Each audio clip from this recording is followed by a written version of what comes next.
Ironheart. Just got done. I know I'm a little bit late, but it happened.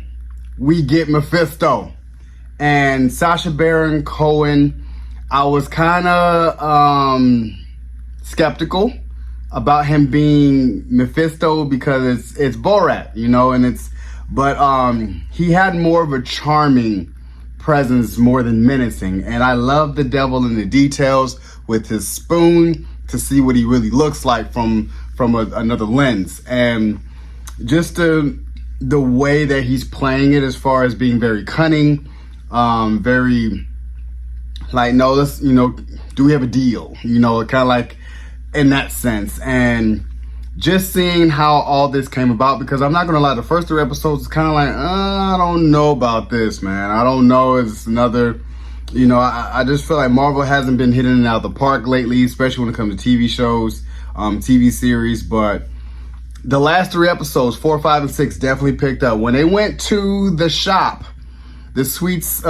shop with the readings and the, you know, mystics, and we see the mother and the daughter, I was like, whoa, she is phenomenal. Black girl magic. I seen that the fact that she has a mystic power like Wong, like Doctor Strange, and her mom was being taught at Kumatage before she got pregnant. So we got like a quick backstory of who she is.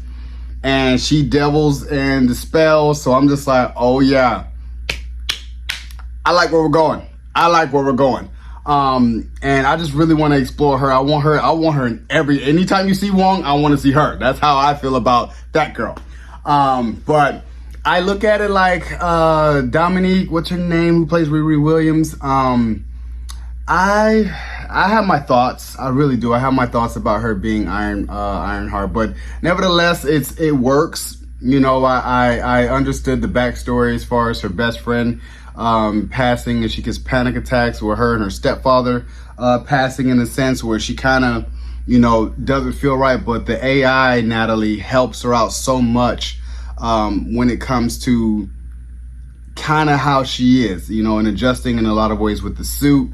And I just liked how they introduced Mephisto. I really liked that part of it, because Parker I didn't particularly like, because yeah, the hood does look dumb, I'm not gonna lie, but it just, I don't know. I don't know about Parker, and I thought that it, you know, because even with this, and the spoiler alert, as far as when Mephisto offers to only want something small, which is basically your life, and when Riri takes the hood away from him, I thought he was like, okay, yeah, you're gonna die in some way, you know, but he doesn't. He just enters the shop, right? So in credits. So I'm looking at it like, doesn't really necessarily mean your life, if that makes sense. So that was the thing that was kind of like, oh, this is campy. But if this was away from Disney at any point, this would be way, way more dark, way more like, ooh, man, what is this? If this was on Netflix, if all of Marvel can go to Netflix, man, this would be dope. Oh, this would be so dope and scary. But we're here, so I understood, and you know, the assignment when it comes to Mephisto. Now I feel like I want to watch Agatha Harkness. I really hope that season 2 drops soon, because I want to see Mephisto and Agatha Harkness, and just moving forward what we're going to do with the supernatural, because you know, you mentioned Dormammu, Doctor Strange. So Doctor Strange has to deal with a whole array, but I like how he has to deal with the supernatural but doesn't know anything about the multiversal series. But I just understand that now that we got Mephisto, he can also move in different dimensions and parallel dimensions and all these things. So he's also going to be a multiversal being as well. So I'm here for it all. I do give Ironheart a 6 out of 10, just because, like I said, it's half the series was like, the other half picked up.